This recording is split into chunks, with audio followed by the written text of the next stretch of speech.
Hari ini kita akan memperingati akan Roh Kudus. Hari Pentakosta.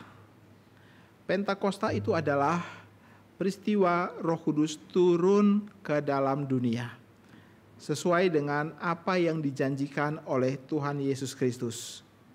Pada hari sebelum ia ditangkap, diadili, dan kemudian dijatuhi hukuman mati, Yesus berkumpul bersama dengan semua murid-muridnya.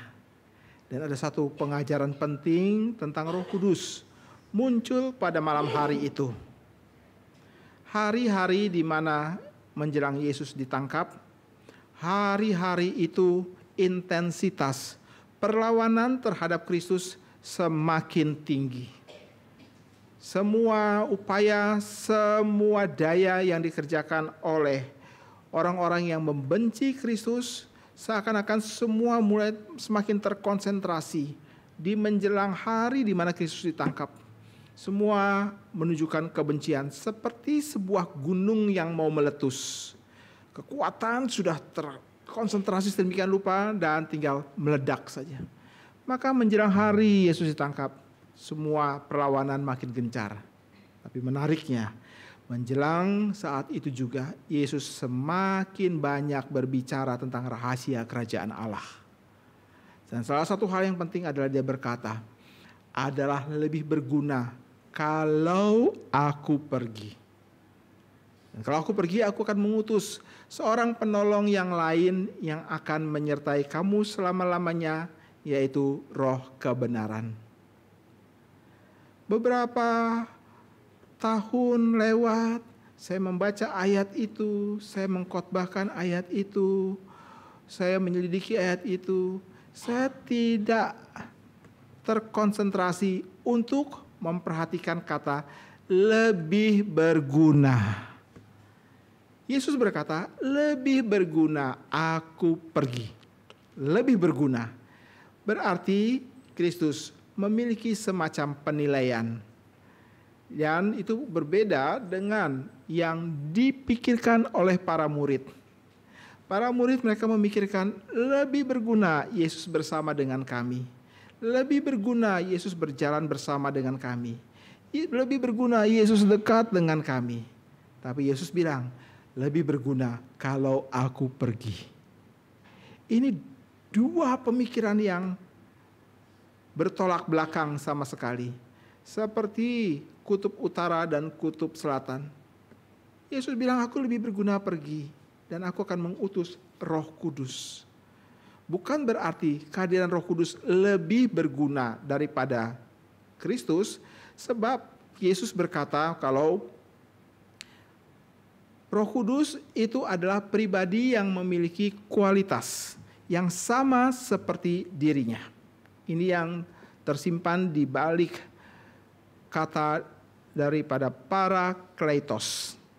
Parakletos bukan saja berarti seorang yang mendampingi terdakwa di ruang pengadilan, tetapi juga memberikan ide bahwa pribadi ini memiliki kualitas yang sama seperti Kristus.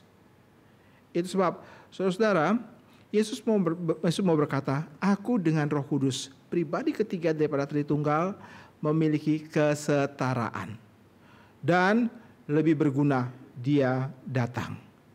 Lebih berguna dia datang supaya apa? Karena Kristus di dalam seluruh rencana keselamatannya, dia harus kembali ke sorga. Setelah dia menyelesaikan tugas daripada penyelamatan di kayu salib, setelah kata-kata sudah selesai itu terucap dari mulutnya, maka dia harus kembali ke sorga. Dan siapakah yang meneruskannya? Kita berkata Roh Kudus. Yesus berkata kalau dia datang, dia akan melakukan pekerjaan-pekerjaan yang besar di dalam diri para murid dan pekerjaan yang lebih besar daripada yang Yesus kerjakan. Saudara, hal ini harus terjadi sebagai penggenapan kekal daripada rencana keselamatan Allah. Yesus berkata lebih berguna oleh karena para murid akan pergi ke mana-mana tempat. Yang satu pergi ke tempat ini, yang satu pergi ke tempat itu, yang satu pergi ke tempat yang lain, dan begitu seterusnya. Dan siapakah yang akan berjalan bersama dengan mereka? Kalau Yesus hadir secara fisik, maka Yesus tidak pernah bisa bersama-sama dengan mereka semuanya. Itu sebab dia berkata, lebih berguna aku pergi, dan Roh Kudus yang akan aku utus akan pergi sama dengan engkau ke sana, bersama dengan engkau ke sana, bersama dengan engkau ke sana, bersama dengan engkau ke sana. Sehingga kehadiran daripada Allah tidak lagi seperti kehadiran daripada inkarnasi yang terbatas oleh ruang dan waktu, dan yang betul-betul tidak seperti berada di dalam satu tempat untuk secara bersamaan. Itu sebab Yesus membutuhkan waktu 3 hari ketika mendengarkan Lazarus meninggal. Dia harus berjalan 3 hari lamanya. Oleh karena apa? Terikat di dalam kedagingan, di dalam ruang dan waktu. Namun ketika Roh Kudus hadir, semua berbeda. Itu sebab Yesus bilang adalah lebih berguna.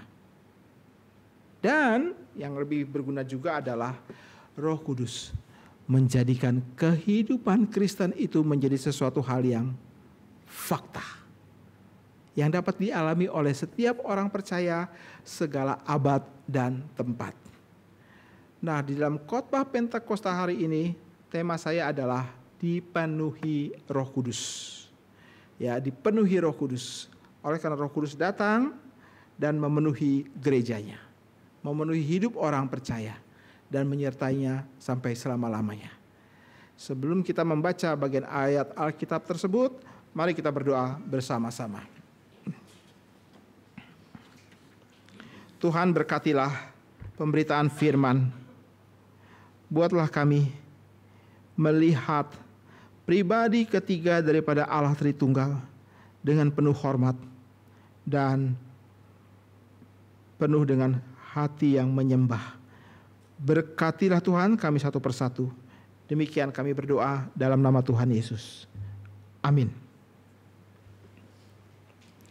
Hari Pentakosta itu, seperti yang dicatat dalam kitab Kisah Para Rasul pasal yang kedua, adalah momen di mana Roh Kudus dicurahkan. Alkitab berkata, Roh Kudus itu dicurahkan 1 kali untuk selama-lamanya. Sama seperti yang dijanjikan Kristus. Roh Kudus itu akan datang dan akan menyertai orang percaya selama-lamanya. Yohanes pasal yang ke-14 mengatakan demikian.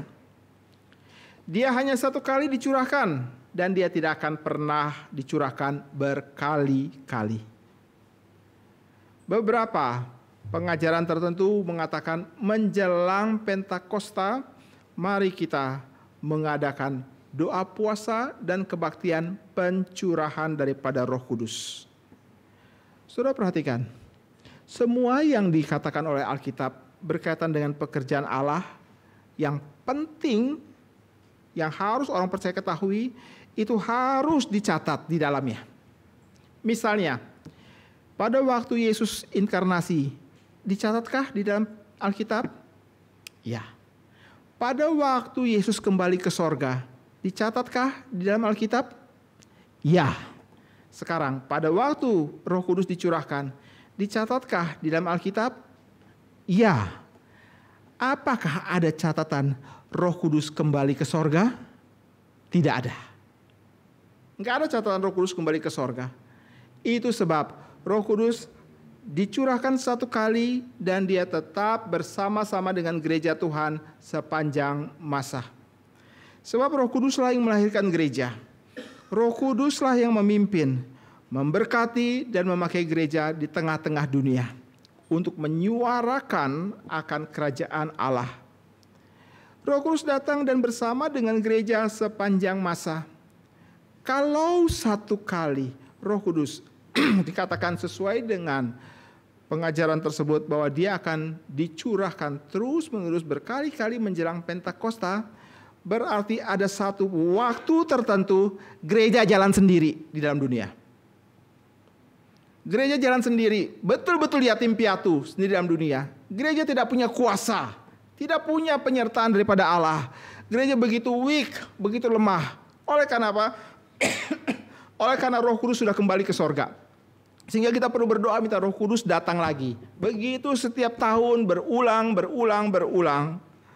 Tidak ada catatan tentang Roh Kudus kembali ke dalam sorga. Oleh karena apa? Karena Roh Kudus tetap bersama dengan orang percaya, tetap menjaga orang percaya, tetap memelihara orang percaya, memberikan kuasa untuk memberitakan tentang Kristus dan karya keselamatannya. Saudara, alangkah menyedihkan kalau gereja berjalan tanpa daripada penyertaan Roh Tuhan. Gereja akan menjadi seperti orang yang berada di dalam kondisi yang sangat rapuh sekali, penuh dengan ancaman yang dia tidak dapat menahan, penuh dengan serangan yang dia akan menjadi korban. Kalau Roh Kudus tidak ada, habislah gereja Tuhan. Saudara, kalau saya mengatakan istilah gereja Tuhan dalam khotbah ini, maka pengertian itu adalah interchangeably dengan orang Kristen. Saya bicara mengenai gereja Tuhan, itu identik dengan saya bicara mengenai orang percaya. Karena orang percaya itu adalah gereja yang tidak kelihatan, bukan? Itu sebab kalau misalnya Roh Kudus satu kali saja tidak ada dalam hidup gerejanya, maka kita akan mudah dilibas oleh kuasa daripada kedagingan, daripada dunia, dan daripada setan. Kita akan menjadi orang-orang yang tidak berdaya sama sekali. Katanya kita memiliki kekuatan, tapi faktanya tidak demikian. Itu sebab kalau orang berkata, mari kita berdoa lagi minta Roh Kudus dicurahkan. Mari kita berdoa lagi minta Roh Kudus terus menerus tiap tahun dicurahkan.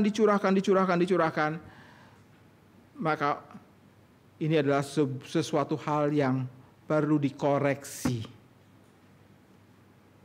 Roh Kudus tetap berada bersama dengan orang percaya selama-lamanya. Nah, saudara, setelah Roh Kudus dicurahkan dan kita melihat sebuah perubahan besar terjadi dalam diri para murid. Mereka bukan lagi seperti anak ayam yang kehilangan induk seperti dikatakan oleh Alkitab pada hari Yesus ditangkap. Mereka bukan lagi menjadi orang yang berlari dan bersembunyi di balik kegelapan sana. Mereka bukan lagi menjadi orang yang berdalih dan berkata, aku tidak pernah mengenal Yesus. Tapi mereka berdiri dan kemudian dengan terbuka serta dengan penuh keberanian mulai berbicara tentang Yesus Kristus yang telah dibangkitkan itu. Bahwa Yesus itu adalah Allah. Dan tentu saja pemberitaan hari itu sangat-sangat beresiko. Sebab pemberitaan tersebut berhadapan dengan pengakuan bahwa Kaisar adalah Allah. Sehingga tidak heran kalau semua orang percaya yang mengaku bahwa Yesus adalah Allah, mereka akan menjadi orang-orang yang terus-menerus dikejar untuk diadili, dihakimi, dan mungkin dibunuh. Nah, saudara, Roh Kudus hadir dan mengubah hidup para murid. Mereka pergi berbicara tentang Kristus. Mereka pergi dan berbicara tentang kebenaran. Mereka pergi dan menemukan kuasa daripada Allah menyertai mereka. Bukankah itu yang Yesus katakan? Pada waktu bersama-sama dengan para murid, Dia mengutus para murid dan dia berkata bahwa kerajaan Allah bukan sekedar kata-kata, melainkan kuasa yang menyertai engkau. Dan dia mengutus para murid untuk pergi memberitakan Injil. Sekali lagi, kerajaan Allah bukan sekedar sebuah kata-kata, namun kuasa yang menyertai setiap orang percaya. Saudara, itulah kemudian setelah peristiwa Pentakosta, para murid berdiri dan berbicara tentang kerajaan Allah dari pengalaman hidup mereka. Dan mereka menemukan akan kuasa Allah menyertai mereka. Kuasa Allah yang kemudian menjadikan lebih banyak semakin banyak orang yang percaya kepada Yesus Kristus. Kalau saudara membaca kitab Kisah Para Rasul, kitab Kisah Para Rasul itu dibagi menjadi beberapa bagian. Setiap bagian ditutup dengan kalimat, banyak orang percaya. Semakin banyak orang percaya. Itu menandai satu fase. Dan terus menerus sepanjang Kitab Para Rasul ada kalimat, orang lebih banyak percaya kepada Kristus. Nah, sekarang Paulus, dia sampai di satu waktu tertentu dalam pelayanannya di kota Efesus. Dan dia memperhatikan jemaat daripada gereja yang besar ini, gereja yang kaya dengan beragam macam karunia ini. Dia menemukan orang-orang percaya yang hidup di dalamnya, dan cukup mengkejutkan kalau kemudian dia berkata kepada mereka, kamu itu bodoh. Kamu itu bodoh.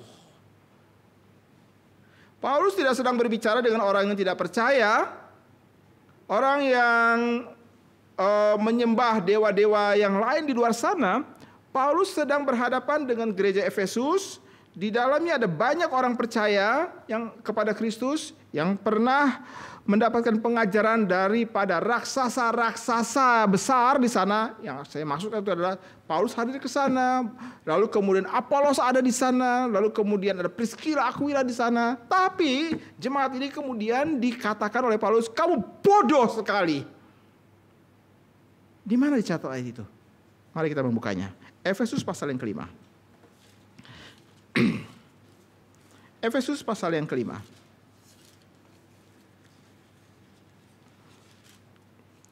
Efesus pasal yang kelima, saya akan membaca dari ayat yang ke-15, 16. Lalu ayat yang ke-17 dan ke-18, saudara membacakannya. Dan saya melanjutkan dari 19 sampai yang ke-21. Efesus pasal yang kelima, ayat yang ke-15.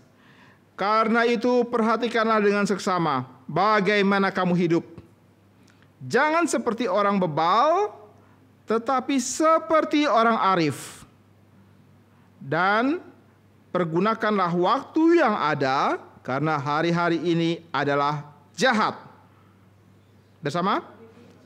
Itu janganlah kamu bodoh, tetapi usahakanlah supaya kamu mengerti kehendak Tuhan. Dan janganlah kamu mabuk oleh anggur, karena anggur menimbulkan hawa nafsu. Tetapi hendaklah kamu penuh dengan roh. Dan berkata-katalah seorang kepada yang lain dalam mazmur, kidung puji-pujian dan nyanyian rohani.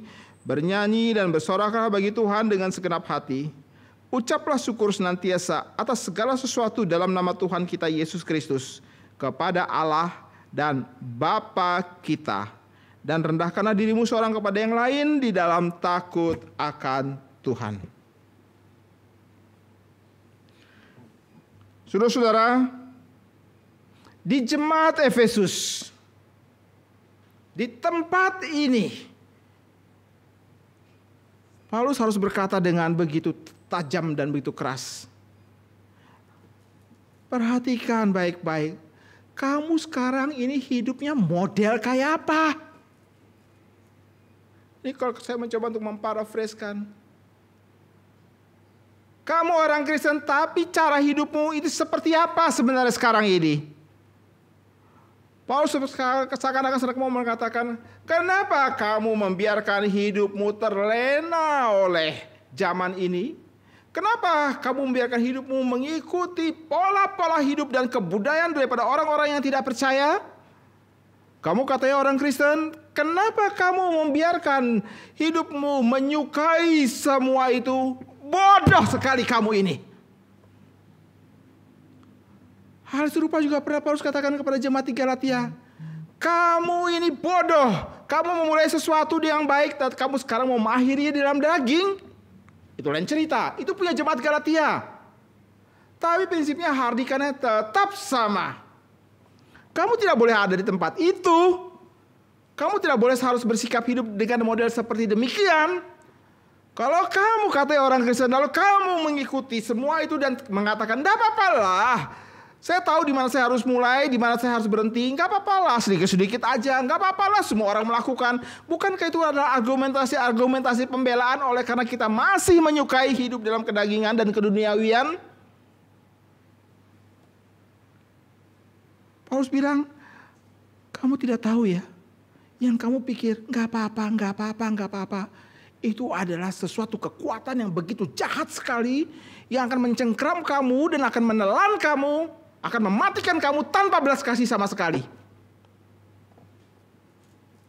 Itu sebab dia katakan, hari-hari ini jahat. Hari-hari ini semakin jahat.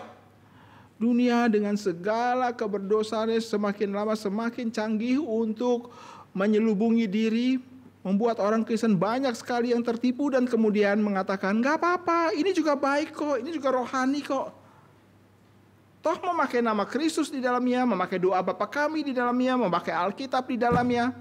Paulus bilang, kalau kemudian dampaknya tidak mengubah kamu membenci kedagingan dan hidup keduniawian, maka kamu bodoh sekali. Saudara, ini sebuah peringatan serius.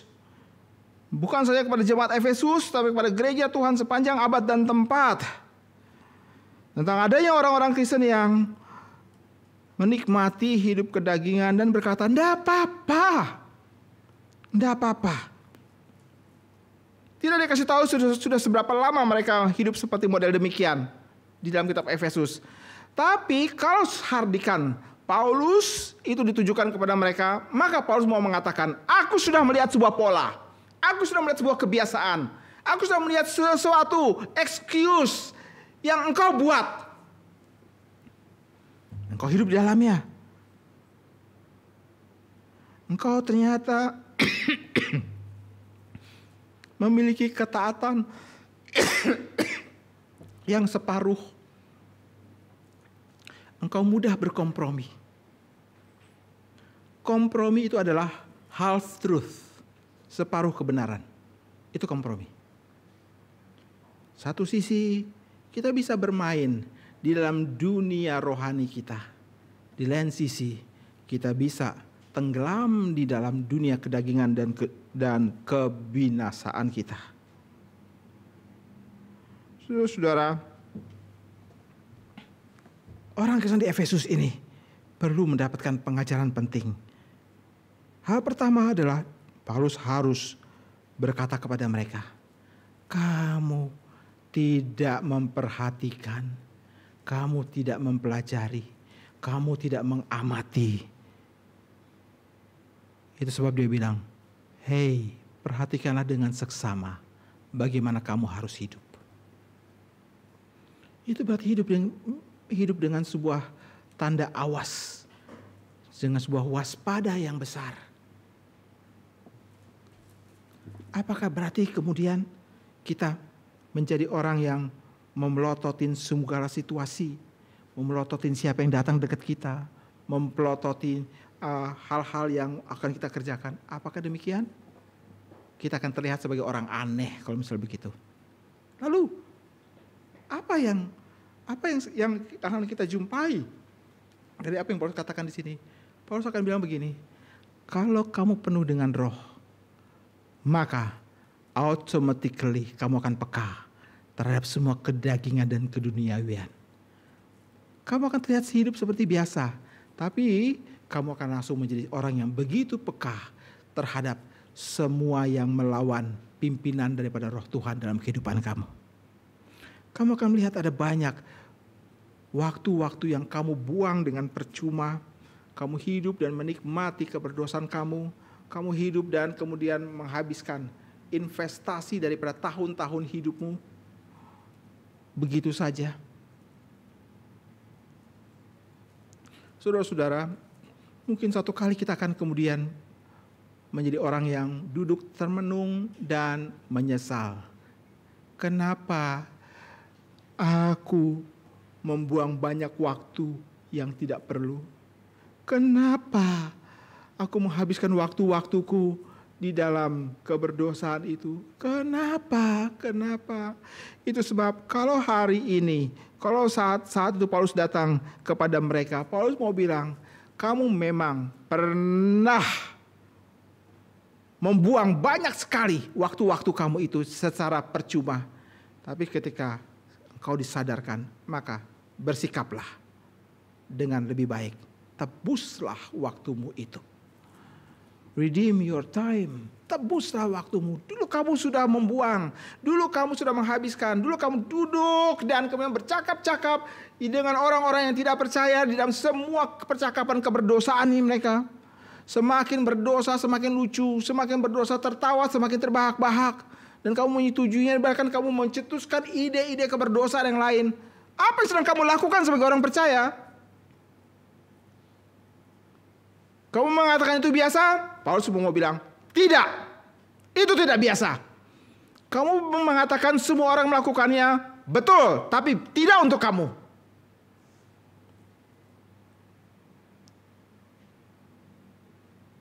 Paulus jangan bilang aku bodoh dong. Kalau bukan bodoh apa? Tolol gitu. Saya pernah berjumpa dengan satu orang. Dia sudah tahu benar-benar tentang kebenaran firman Tuhan. Tapi dia melakukannya. Sampai kemudian berada dalam kondisi fatal. Saya berdiri dan berkata kepada dia di dalam kesempatan itu, saya bilang, saya nggak tahu ya, kamu ini bodoh atau tolol ya. Nggak ada opsi yang lain.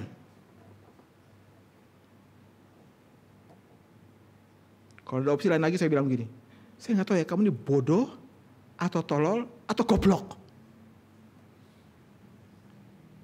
Bukan karena kamu tidak tahu, kamu tahu. Justru karena kamu tahu, kamu lakukan. Kamu bilang nggak apa-apa kok. Everybody does it. What? Orang lain boleh melakukannya, tapi tidak untuk kamu. Saudara Paulus berkata, kamu kehilangan satu hal, yaitu kamu tidak membiarkan dirimu dipenuhi oleh Roh Kudus. Kalau Roh Kudus hidup dalam kehidupan kamu, maka hidupmu akan wajar. Seperti pada umumnya, hidupmu kamu lewati daily life, semua akan berlangsung seperti biasa. Tapi kamu memiliki semacam perlengkapan. Kamu akan memiliki mata yang tajam untuk melihat manakah yang benar dan manakah yang tidak. Kamu akan memiliki perasaan yang peka untuk sesuatu yang kelihatannya baik dan sesuatu yang kelihatannya tapi sebenarnya adalah jahat. Kamu akan memiliki semua itu. Kenapa? Karena Roh Kudus hadir di dalam your normal life. Roh Kudus hadir dalam keadaan hidupmu yang normal, dalam kehidupan hidupmu yang hari-hari. Dia hadir dan lihatlah apa yang dia kerjakan.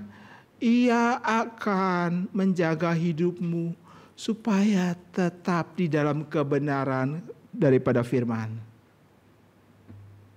Itu yang Roh Kudus kerjakan. Dia tidak ingin engkau menikmati hidup dosa dan bergelimang di dalam pernak-pernik dosa yang mencekam dan membawa kepada kematian itu. Dia membebaskan engkau daripada semua perangkap setan tersebut. Itu sebab saudara, pada waktu Paulus berkata, hendaklah kamu penuh dengan roh.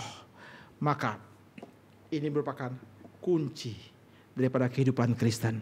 Ini adalah inti kehidupan Kristen berjalan di tengah dunia.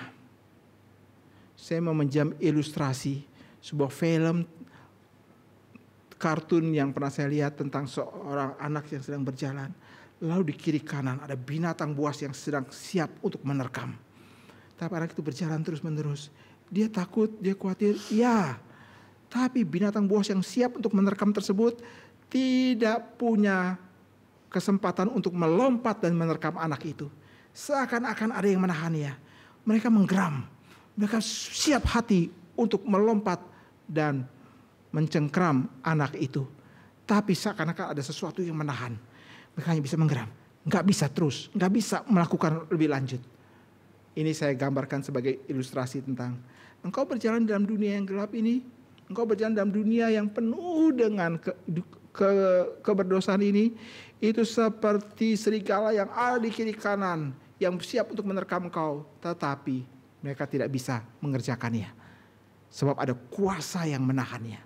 Siapa dia? Siapa dia? Siapakah kuasa itu? Kuasa daripada Allah melalui pekerjaan Roh-Nya yang kudus. Saudara, sekali lagi inilah kunci dan inti hidup Kristen. Nah, pagi hari ini saya mengajak kita untuk memikirkan 4 hal saja daripada apa yang dimaksud oleh Paulus tentang dipenuhi oleh Roh Kudus.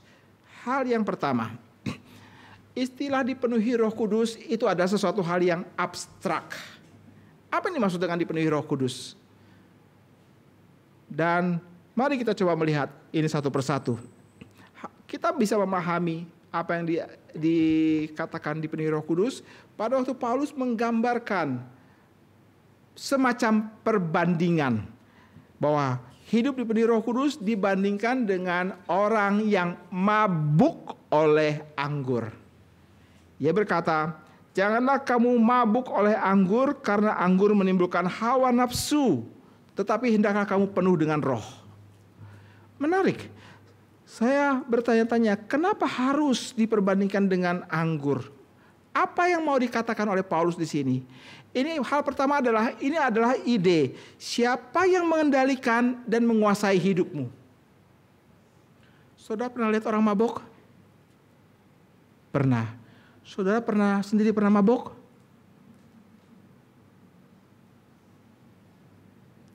Nggak usah jawab. Sangat sensitif. Tapi kalau engkau pernah mabuk pun, engkau lebih mengerti apa yang dimaksudkan oleh Paulus ini. Hari di mana engkau mabuk, maka engkau pasti tidak menguasai dirimu sendiri, bukan? Orang yang mabuk itu akan menimbulkan gejala perubahan perilaku. Saya pernah duduk bersama dengan teman-teman, ngobrol, karena sudah lama tidak ketemu. Lalu ada seorang kawan yang membawa red wine. Pendeta boleh minum red wine nggak? Hah? Pendeta boleh minum anggur nggak? Terima kasih ya.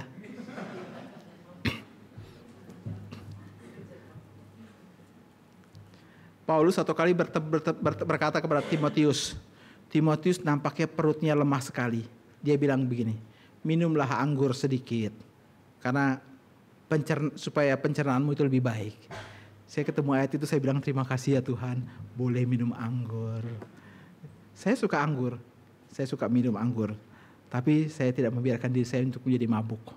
Dan satu kali kami duduk rame-rame, ngobrol-ngobrol, kemudian satu kawan mengeluarkan red wine. Lalu mulailah kita minum sedikit, tuang sedikit, 1 sloki, 2 sloki.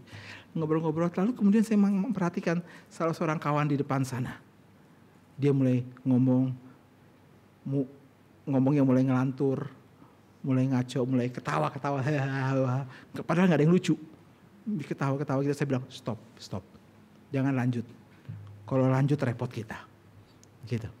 Ya akhirnya dia stop, kita stop. Lalu kemudian diajak berdiri. Setelah saya bilang mabok ini. Tapi betul hari di mana dia minum cuma 2 sloki, hari itu dia mabuk. Itu betul, daripada orang yang minum hari ini mabuknya besok. Dia minum hari ini mabuk, berhenti, stop. Kenapa? Perilaku sudah mulai aneh. Dan kadang-kadang ini bisa merusak relasi satu dengan yang lain, begitu ya. Merusak orang lain, atau bahkan mungkin dirinya sendiri. Emosi bisa berubah dan tidak terduga, dan masalah-masalah sosial lain yang terjadi. Tapi ternyata pada waktu saya berpikir, kenapa ya poin ini dikaitkan, apa hubungannya? Lalu kemudian saya baru mengerti, ternyata hari itu hal mabuk pada saat itu tidak saja berkaitan dengan masalah sosial, tetapi juga ini merupakan sebuah liturgi di dalam agama pagan. Jadi pada waktu seorang mabuk, itu berarti dia dekat dengan Tuhan. Pada waktu seorang mabuk berarti dia dekat dengan dewa. Ini adalah agama pagan, dan itulah yang dicetuskan oleh banyak orang pada hari Pentakosta, di mana para murid mulai berbicara dengan bahasa-bahasa yang lain dan dimengerti oleh orang yang mendengar. Ada orang-orang yang tidak percaya hari itu berkata, "Hei, Orang-orang ini menunjuk kepada para murid itu sedang mabuk oleh anggur manis. Kisah Rasul pasal yang kedua, ayat yang ke-12 bilang begitu. Orang-orang ini sedang mabuk oleh anggur manis. Jadi mereka melihat bahwa para murid ini mereka sedang mabuk, dan itu adalah liturgi mereka. Liturgi apa? Liturgi untuk memberitakan tentang siapakah Yesus. Jadi ini bukan sekedar masalah sosial, ini adalah sesuatu hal yang bersifat liturgis, kepercayaan. Paulus bilang, tidak demikian. Kalau kamu hidupmu itu harus dikendalikan, harus dikuasai oleh Roh Kudus. Bukan oleh anggur, bukan oleh hal-hal yang lain. Kalau kamu hidup dipenuhi oleh Roh Kudus, maka Paulus memberikan semacam catatan, list, ciri-ciri khas atau tipikal orang yang dipenuhi Roh Kudus. Dia berkata, orang ini akan memiliki hikmat untuk hidup di dalam zaman yang jahat. Orang ini akan lebih memilih untuk mengejar pemahaman akan kehendak Tuhan daripada diri sendiri. Orang ini mempunyai kehausan untuk mencari pengertian tersebut. Orang ini akan dari mulutnya akan penuh dengan nyanyian syukur dan ucapan pujian kepada Allah, lalu memiliki sifat yang saling tunduk satu dengan yang lain. Semua ada di dalam ayat-ayat yang kita baca tadi. Tipikal orang yang dipenuhi Roh Kudus ada sedemikian. Ini liturgi hidup mereka. Normal life. Sesuatu yang biasa. Sesuatu yang bukan satu yang bersifat momentum. Oleh karena ada sebuah peristiwa, maka saya harus setting hidup saya model seperti ini. Tidak. Apakah ada atau tidak ada sebuah pesta perayaan atau sebuah ibadah, itulah daily life mereka. Kehidupan mereka setiap harinya, ya begitu. Tapi oleh orang yang tidak percaya dibilang, hei kamu mabuk ya.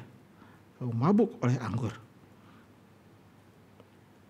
Mari kita coba memeriksa. Isu utama di dalam kehidupan kita, siapa yang mengendalikan dan menguasainya? Siapa yang memegang kendali dalam realita kehidupan kita? Isu utamanya itu bukan pekerjaanmu. Bagaimana engkau bisa naik pangkat? Bagaimana engkau bisa naik jabatan? Bagaimana engkau bisa lebih lagi? Itu bukan isu utama. Isu utamamu bukan bagaimana saya bisa mendapatkan sekolah yang baik. Bagaimana saya bisa belajar dan mendapatkan prestasi yang baik. Bagaimana saya akhirnya bisa menjadikan semua prestasi tersebut menjadi kemudahan untuk jenjang berikutnya. Itu bukan isu utama. Isu utamamu bukan berarti begini. 2 tahun lagi aku akan menikah. Tahun ini aku harus punya pacar. Pacarnya itu harus begini. Memenuhi kriteriaku. 2 tahun lagi. Paling lama 2,5 tahun lagi. Maka aku harus sudah menikah. Itu bukan isu utama. Silakan kasih tahu apa yang menjadi perjuangan, apa yang menjadi hal yang kau kejar, yang kau taruh sebagai hal yang utama dalam apa yang mau kau capai di dalam beberapa waktu di depan. Apakah itu isu utama? Bukan. Isu utamanya adalah apakah ketika engkau melewati hari-harimu, melewati hidupmu, waktu-waktumu untuk menuju kepada semua itu, engkau dipimpin oleh Roh Tuhan. Itu isu utama. Kalau engkau dipimpin oleh Tuhan, maka semuanya akan berjalan dalam kebenaran Tuhan. Itu isu utama. Saudara, Roh Kudus akan menolong kita untuk mengambil keputusan yang benar, baik dan suci dalam setiap kesempatan kehidupan kita. Dia mau memberikannya itu bagi kita. Roh itu adalah roh yang suka memberi. Saya memakai istilah roh itu royal. Dia mau memberi apa yang dia miliki, supaya orang percaya bisa menikmati keindahan hidup di dalam Tuhan. Ini hal yang pertama. Siapa yang mengendalikan dan menguasai kehidupan kamu? Yang kedua, ini adalah sebuah perintah yang tidak bisa dipertimbangkan. Karena kalimat hendaklah engkau dipenuhi itu memakai bentuk perintah. Perintah itu tidak dapat dibantah, apalagi ditolak atau dicari opsi yang lain. Tidak demikian. Perintah itu adalah perintah yang harus terjadi. Dan menyedihkan adalah berapa banyak orang Kristen yang tidak tahu bahwa ini adalah sebuah perintah. Mereka tiap hari melewati waktu-waktu mereka dengan mabuk dan ibadah terhadap diri sendiri. Dalam arti mereka tidak mau mempedulikan kebenaran daripada Allah. Mereka mencoba untuk membangun komitmen hidup bukan di atas kebenaran Allah. Mungkin mereka mengacuhkannya, mereka akan mengatakan bahwa untuk apalah harus terlalu ribet mengurus hal-hal semua itu. Silakan. Engkau mengambil posisi demikian dan engkau akan menemukan ada banyak kegagalan demi kegagalan yang terjadi dalam kehidupanmu, dan kalau itu terjadi maka engkau akan dengan mudahnya mencari kambing hitam dan menyalahkan semua-muanya. Termasuk hal yang paling gampang disalahkan adalah salahkan Tuhan. Paling gampang sekali. Saudara, perintah ini ada untuk semua orang percaya dan bersifat mengikat. Kalau kita tidak dipenuhi Roh Kudus, maka jelaslah apa yang dikatakan oleh Yakobus dalam suratnya. Jika kita tidak dipenuhi Roh Kudus, kita akan berjalan dalam ketidaktaatan, pemberontakan, dan kita berdosa di hadapan Tuhan. Yakobus 4 ayat yang ke-7 mengatakan demikian. Tidak melakukannya kamu berdosa di hadapan Tuhan. Oke, baik, kalau ini perintah, ini harus serius dipertimbangkan. Bagaimana cara saya mengujinya kalau saya sekarang sedang taat kepada perintah itu? Bagaimana cara saya mengujinya? Caranya adalah dengan engkau silakan memeriksa. Apakah engkau merasa nyaman dengan kedaginganmu?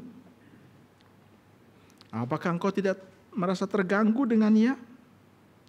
Apakah Allah dan kehendaknya selalu menjadi salah satu opsi penting di mana engkau harus menetapkan keputusan-keputusan?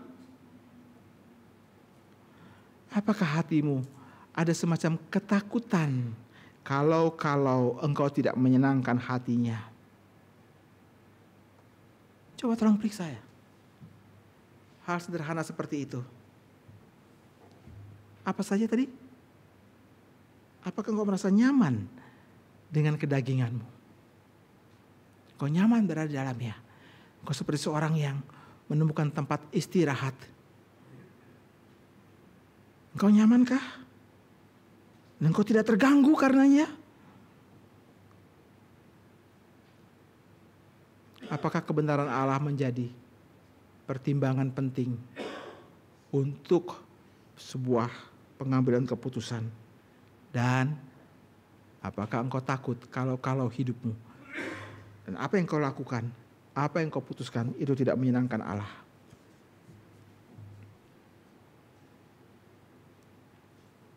Kalau orang percaya tidak tahu ini sebuah perintah, maka sudah dipastikan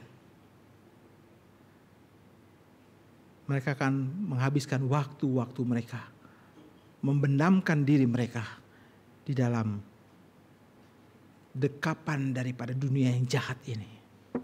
Itu sudah bisa dipastikan. Sebab hanya Roh Kudus sendiri yang dapat meluputkan mereka dari semua bahaya itu. Dan lebih celaka lagi, ada orang-orang Kristen yang hidup dengan cara kedagingan, dengan cara keduniawian, dengan mengambil pola hidup orang yang tidak percaya dengan memakai semua berkat yang Allah berikan kepadanya. Tuhan memberikan berkat hidup bagimu, Tuhan memberikan waktu yang dapat engkau nikmati. Tuhan memberikan uang. Tuhan engkau memberikan talenta. Tuhan memberikan semua itu. Ingat baik-baik tadi saya berkata Roh Kudus itu seperti roh yang royal. Dia memberikan segala sesuatu yang diperlukan oleh orang percaya. Tapi engkau menggunakan semua pemberian itu untuk hidup dalam kedagingan. Engkau menggunakan semua hidup itu untuk melawan dia lagi. Engkau menggunakan semua berkat-berkat itu untuk menjadi musuh Allah dan tidak tunduk pada hukum-hukumnya. Orang sedemikian, mungkin mereka tidak memiliki Roh Kudus. Kenapa demikian? Oleh karena Alkitab berkata, jika kamu tidak memiliki Roh Kudus, mungkin kamu bukan milik Allah. Sebab orang-orang yang dimiliki oleh Allah adalah orang-orang yang memiliki Roh Kudus. Kalau kamu tidak memiliki Roh Kudus, kamu bukan milik Allah. Roma 8 ayat 9 mengatakan ini. Saudara-saudara, orang-orang seperti ini bukan berarti mereka hidup secara duniawi, tetapi mereka memang adalah orang duniawi. Maka hal yang kedua tadi adalah ini bukan sebuah pilihan. Ini bukan sebuah topik diskusi yang pantas dipertimbangkan. Mari kita duduk dan kemudian kita berbicara tentangnya. Tidak. Ini sebuah perintah yang harus dikerjakan. Sebuah perintah yang harus dilakukan. Ini yang kedua. Yang ketiga, dipenuhi Roh Kudus itu adalah bersifat total dan final. Allah memberikan Roh Kudusnya bukan dicicil dengan tahapan-tahapan tertentu. Beberapa orang Kristen mengatakan Roh Kudus diberikan secara bertahap. Tahap pertama Roh Kudus diberikan pada waktu engkau percaya kepada Tuhan Yesus Kristus.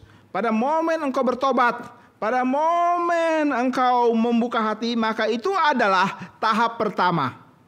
Setelah itu ada beberapa waktu berlalu, maka Tuhan akan memberikan tahap yang kedua dalam kehidupan kamu. Roh Kudus akan diberikan dan itu yang disebut sebagai berkat kedua, second blessing. Dan itu ditandai dengan orang-orang itu bisa berbahasa lidah. Berbahasa roh katanya. Sorry, bukan bahasa lidah, bahasa roh. Sebab kalau pakai bahasa lidah kok kayaknya kurang rohani. Bahasa roh supaya kelihatan eksklusif. Berkat pertama, hidup pertobatan. Berjalan, lalu kemudian berkat kedua, Roh Kudus dicurahkan kepada mereka dan mereka bisa berbahasa roh. Itu berarti Roh Kudus diberikan dicicil. Alkitab tidak memberikan kita indikasi adanya ajaran berkat kedua. Tapi bahasa roh ada loh Pak Tommy di dalam Alkitab, betul. Ada catatan. Saya tidak mengatakan bahasa roh itu tidak ada. Saya percaya itu ada. Tapi masalahnya adalah yang mana? Itu ada dalam kitab Korintus. Aku pernah baca kok. Baik, kitab Korintus. Di kitab Korintus itu konteksnya adalah di dalam kehidupan jemaat ini tiba-tiba ada fenomena orang berkata-kata dengan bahasa yang tidak dimengerti. Lalu orang-orang yang melihatnya, yang tidak punya pengalaman itu, ingin tahu apa ini. Itu sebab mereka menulis kepada Paulus dalam suratnya dan minta Paulus tolong menjawab. Supaya kami tidak bodoh-bodoh amat, supaya kami tidak salah. Paulus menjawabnya. Maka untuk hal ini kita melihat, kalau ada orang yang menulis surat dan bertanya kepada Paulus, berarti orang itu tidak berbahasa roh. Bisa lihat logikanya? Karena itu mereka kepingin tahu, tolong kasih tahu kami. Dan Paulus menjawabnya. Paulus mengatakan, baik saya akan menjawab. Kalau orang berbahasa roh, maka pertama harus antri. Satu persatu. Satu dulu selesai, satu yang lain selesai, satu yang lain selesai. Begitu. antri dong. Queue please. Antri. Yang kedua, harus ada yang menerjemahkannya. Paulus berkata, adalah lebih baik bagiku untuk mengucapkan beberapa kata tapi dimengerti oleh banyak orang daripada beribu-ribu kata tapi memberikan kebingungan. Roh Kudus bukan roh yang membangkitkan kebingungan loh. Roh Kudus memberikan penjelasan yang begitu jelas tentang iman kita. Yang kedua, harus ada yang terjemahin. Yang ketiga, dalam konteks saat itu, hanya laki-laki yang boleh melakukannya. Perempuan tidak boleh. Kenapa demikian? Dalam surat yang lain Paulus bilang begini. Semua wanita ketika hadir dalam pertemuan ibadah, tolong duduk manis. Enggak pantas wanita ngomong. Dia katakan itu secara khusus kepada pengembalanya, kepada Timotius. Tolong kasih tahu. Kalau wanita dalam ibadah diam, tidak boleh ngomong. Berarti kalau misalnya satu gereja ada fenomena kemudian semua orang tanpa antri, nggak peduli ada yang terjemahin, lalu kemudian laki atau perempuan ramai semua tersebut, saya mau tanya, memenuhi dalil Alkitab atau tidak?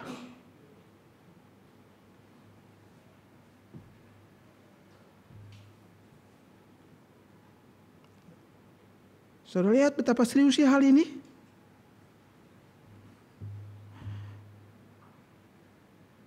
Dipenuhi Roh Kudus itu adalah total dan final. Tidak ada tahapan-tahapan. Saya kembali ke dalam poin ini. Ya, tadi kita keluar sedikit membicarakan fenomena tentang bahasa lidah. Saya ingin mentambahkan. Di dalam kitab Korintus, istilah yang dipakai itu bukan bahasa roh seharusnya. Harusnya tulis di situ itu adalah bahasa lidah. Kenapa? Karena memakai istilah glosolalia. Glosolalia itu adalah punya dua arti. Pertama, dialek. Kedua, memang physically lidah kita. Itu arti glosolalia. Dan bahasa lidah ini adalah sesuatu hal yang sebenarnya biasa saja. Biasa.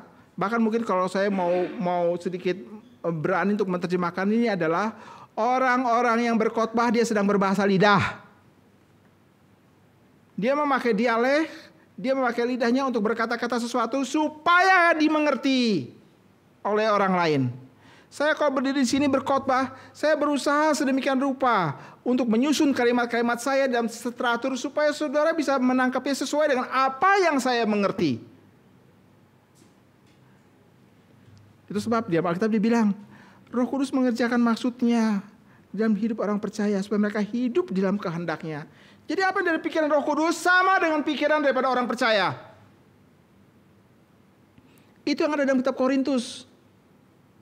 Kalau itu bahasa roh, maka istilah yang dipakai adalah pneuma lalia. Pneuma lalia. Tapi itu gak dipakai dalam kitab Korintus. Harap saudara jelas untuk bagian ini. Suatu kali saya bertanya, kalau memang benar seperti itu, kenapa ya Alkitab ada tulisan glosolalia di Korintus. Orang yang saya tanya itu tersebut, dia adalah salah satu orang yang menerjemahkan di dalam lembaga resmi Alkitab kita, dan dia bilang tergantung teologi siapa yang menerjemahkannya. Jadi orang menerjemahkan itu punya teologi tertentu dan dia memasukkannya. Kalau begitu, berapa banyak dan berapa lama orang Kristen salah mengerti tentang istilah glosolalia. Menyedihkan kalau memang itu benar terjadi. Nah, saudara-saudara, final dan total. Roh Kudus diberikan sepenuh-penuhnya. Dan perlu dikasih tahu, ketika seorang percaya kepada Kristus, maka hari itu adalah dia juga identik artinya dengan dibaptis oleh Roh Kudus. Percaya kepada Kristus dan dibaptis oleh Roh Kudus itu adalah hal yang sama. Ada kelompok tertentu mengatakan dibaptis Roh Kudus itu sama dengan pengalaman berkat yang kedua. Tandanya adalah kamu bisa berbahasa roh. Alkitab tidak mengatakannya.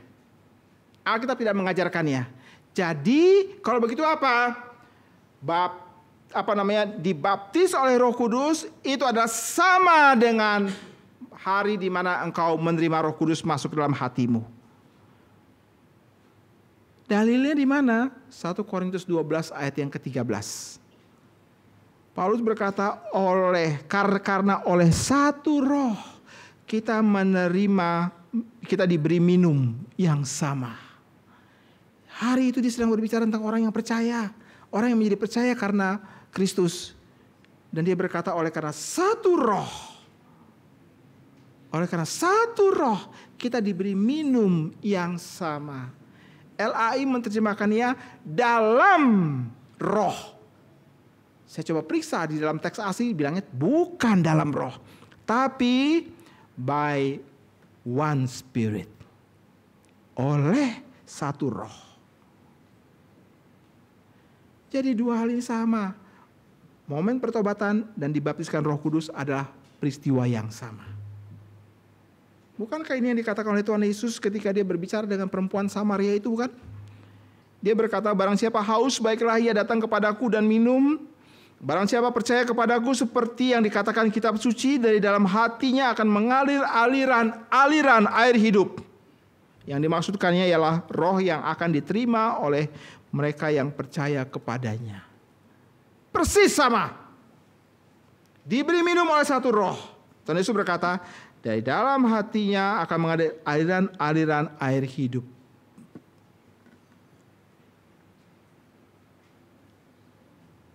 Roh Kudus mengerjakan terus-menerus.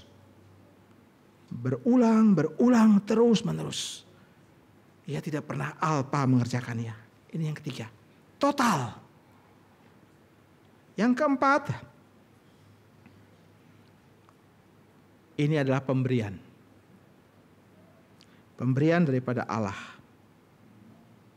Kita tidak mengupayakannya.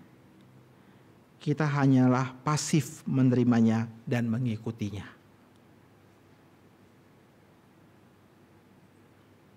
Kita hanya pasif menerima dan mengikutinya.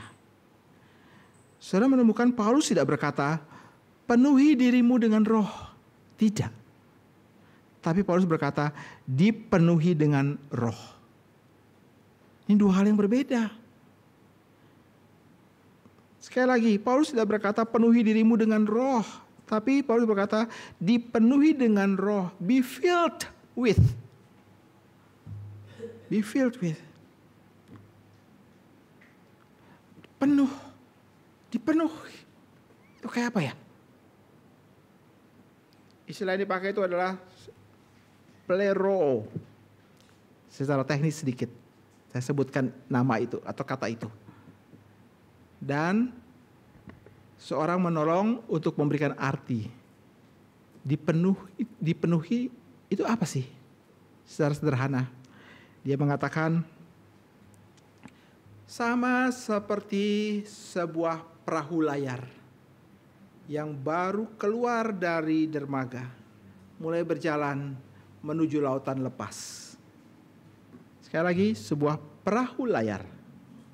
Sampai pada titik tertentu, kapten kapal itu berkata, turunkan layar. ABK langsung melepaskan tali-tali ikatan, layar mulai turun dan mulai terkembang. Angin cukup keras dan lihatlah, layar itu mulai menahan angin dan kapal itu terdorong dengan begitu cepat. Nah, ide dipenuhi itu adalah seperti layar yang dipenuhi oleh angin. Layar diturunkan dan mulai terkembang. Ketika layar terkembang, maka ada tekanan dan ada desakan. Itu sebab kapal itu bisa melaju dengan lebih cepat.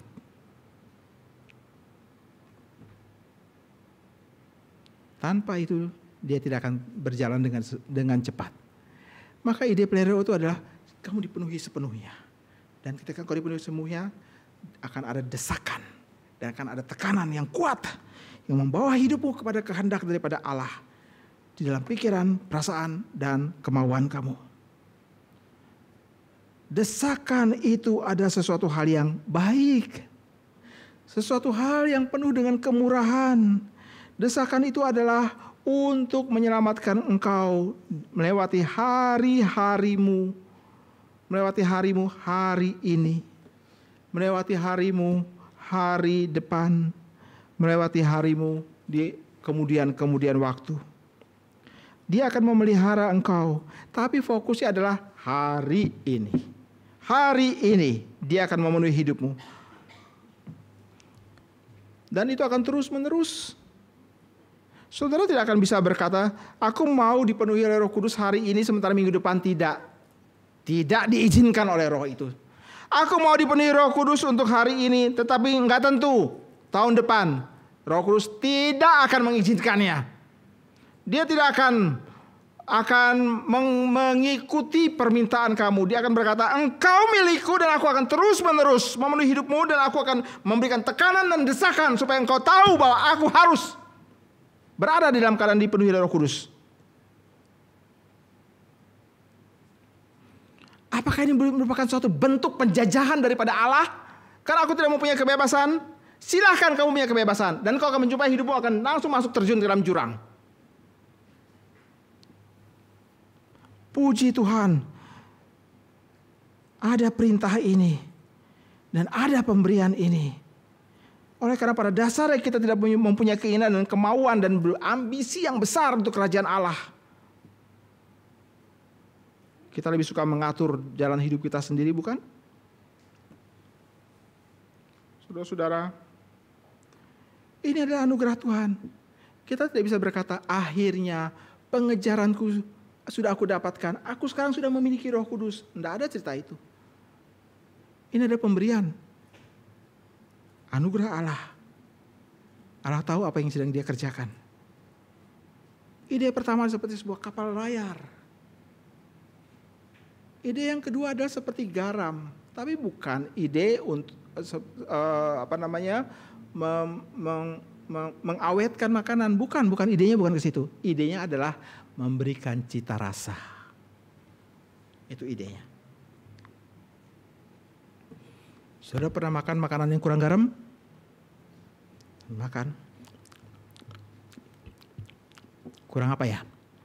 Kurang apa ya? Kalau Ibu Mercy itu habis punya pengalaman makan enak di tempat yang lain, dia pasti berpikir begini, aku harus ajak suami dan anakku makan di tempat ini. Lalu ketika kami datang makan, saya coba cicip. Apa yang dia buat? Dia tunggu, matanya lihat aku. Dan pertanyaannya adalah, enak gak? Enak gak? Kalau bilang enak, nah saatnya dia ambil makanan, dia makan sendiri. Tapi kalau aku bilang enak, dia tunggu-tunggu. Enak gak? Apa ya yang kurang? Wah, tandanya gak enak. Dan sudah dipastikan gak akan diajak ke situ lagi. Kenapa ya ada makanan yang kita cicipin, kok kayaknya ada satu hal yang kurang? Kenapa kita cari garam ya? Kenapa gak cari lombok? Nggak cari lada, nggak cari jinten, atau nggak cari andaliman. Kenapa ya? Kenapa cari garam? Saya memakai ilustrasi ini untuk menunjukkan, in the first place, you know what to do. Apa yang kamu cari? Kita merasa hidup kita merasa, aduh, seperti ini. You know what to do in the first place. Kamu mencari pertolongan Roh Kudus. Sebab ide kedua dipenuhi Roh Kudus itu adalah seperti garam yang memberikan penetrasi, memberikan hidupmu mempunyai rasa.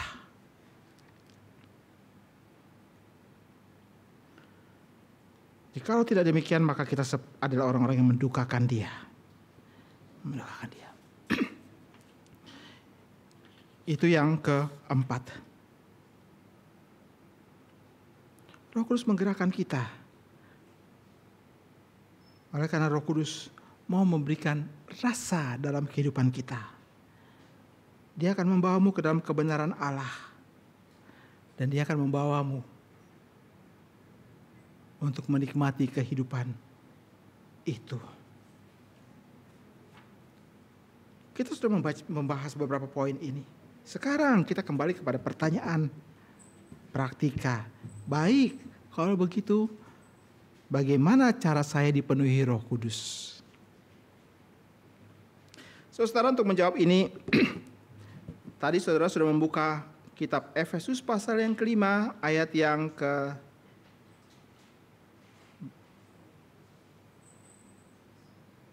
19 sampai ayat yang ke-21. Saya mau mengajak kita untuk memfokuskan kepada 19, 20, dan 21. Dan saya mau mengajak kita juga untuk membandingkannya dengan Kolose pasal yang ketiga ayat yang ke-16. Kolose pasal yang ketiga ayat yang ke-16. Dua bagian ini mirip sekali, bak pinang dibelah dua. Sehingga para sarjana Alkitab mengatakan Efesus dan Kolose itu adalah twin epistle, kitab kembar. Beberapa mentafsirkan sebagai mungkin Paulus pertama-tama tulis buat Efesus. Lalu untuk Kolose dia tinggal Ctrl A, C, copy paste. Hanya cuma rubah sedikit-sedikit. Nah, kita lihat ya. Efesus 5, 19 sampai 21 itu mirip dengan Kolose 3 ayat yang ke-16. Coba lihat Kolose 3 ayat 16 dulu. Karena Efesus sudah kita baca tadi, sekarang kita lihat Kolose 3 ayat 16. Hampir sama juga bukan isinya? Persis ya. Nah, sekarang saya mengajak kita untuk membandingkannya, tapi membacanya dari bawah. Membacanya dari bawah. Mari kita lihat, kita buka Kolose 3. Ayat 16. Jadi saudara buka ya dua halaman itu ya. Efesus dan Kolose. Gitu ya. Nah, sekarang kita menggunakan patokan kita dalam kitab Efesus pasal yang kelima.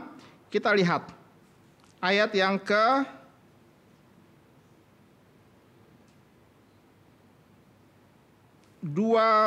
dari 20. Efesus 5 ayat 20. Dibilang di sana apa? Ucaplah syukur senantiasa dalam nama Tuhan, gitu ya. Di Kolose 3 adakah itu? Ada, di bagian paling terakhir sekali ya. Kamu mengucap syukur kepada Allah dalam hatimu. Ketemu? Lalu kemudian ayat yang ke-19. Berkatalah seorang dalam Mazmur, kidung, puji-pujian, nyanyian rohani. Kita kembali ke Kolose. Ada nggak itu di sana? Ada, menyanyikan mazmur, nyanyian rohani, puji-pujian, orang mengucap syukur. Ketemu ya? Ada. Sekarang naik lagi ke atas. Hendaklah kamu penuh dengan roh. Di mana di dalam ayat Kolose 3 dibilang? Hendaklah perkataan Kristus diam dengan segala kekayaannya di antara kamu. Sampai di sini baru kita mengerti dengan jelas. Dipenuhi Roh Kudus itu identik dengan perkataan Kristus memenuhi hatimu. Langsung clear. Jadi bukan sebuah ide yang mengabstrak dan mengawan-awan, tapi langsung clear, jelas sekali. Kamu menikmati hidup kedagingan dan mengexcuse diri pada keduniawian karena firman Kristus tidak diam dengan segala kekayaannya di antara kamu.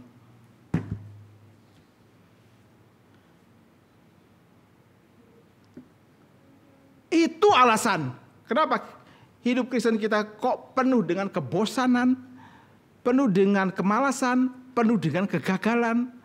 Itu alasan kenapa aku dengan begitu mudah sekali memberikan diriku untuk berada di dalam pelukan daripada dosa?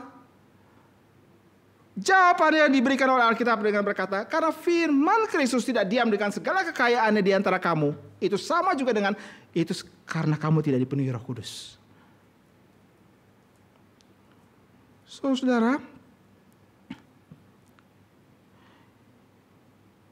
ingatlah, perhatikanlah maksud saya.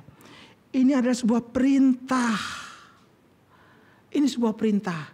Ini bukan sebuah permintaan. Sekali lagi, ini sebuah perintah. Ini bukan sebuah permintaan yang kita sampaikan di dalam doa kita. Kita tidak berdoa dan mengatakan, Tuhan, aku ingin dipenuhi Roh Kudus. Itu salah doanya. Tapi kita berdoa begini, Tuhan, aku ingin Engkau memenuhi aku dengan Roh-Mu yang kudus.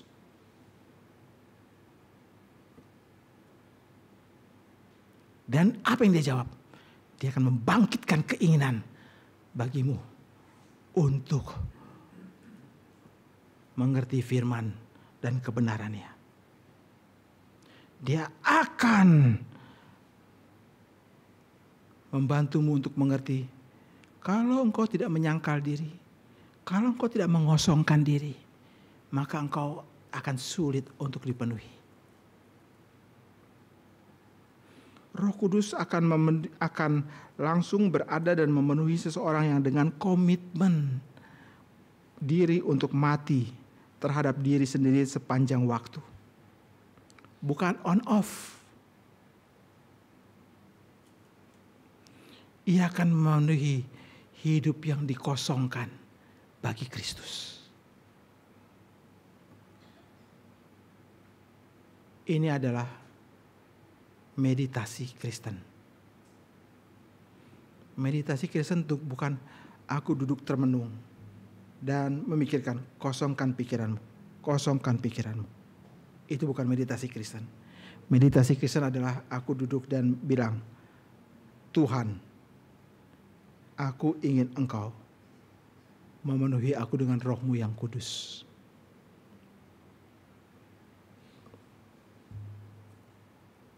Dan dia akan menjawab, aku akan mengerjakannya. Dengan cara apa? Dia akan membawa engkau menyelidiki kebenaran firman. Menikmati firman. Menyukai firman. Itu cara satu-satunya dipenuhi Roh Kudus. Penyangkalan diri menuju kepada kematian terhadap diri. Engkau akan mati, dan itu artinya engkau berkata, aku sediakan hidupku, isilah Tuhan. Saudara, ini kesadaran permintaan untuk Kristus hadir. Komitmen ini adalah untuk saat ini, bukan untuk masa depan. Masa depan mempunyai kesusahannya sendiri. Hari ini adalah hari di mana aku bergumul. Hari ini aku minta dipenuhi Roh Kudus. Inilah kunci kehidupan Kristen. Di tempat ini kita akan menemukan kemenangan terhadap keinginan daging. Kita akan mengatasi keberdosaan dan keinginan jahat. Kita dapat tahu dan pasti bisa melawan godaan daripada setan. Di tempat itu pula kita mengetahui sukacita. Di tempat itu kegembiraan akan datang. Dan buah-buah kegunaan bagi Tuhan akan dihasilkan di dalamnya.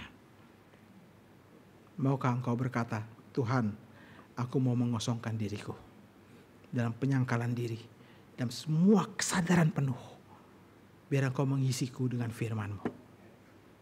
Itu dipenuhi Roh Kudus. Tuhan memberkati engkau. Mari kita berdoa.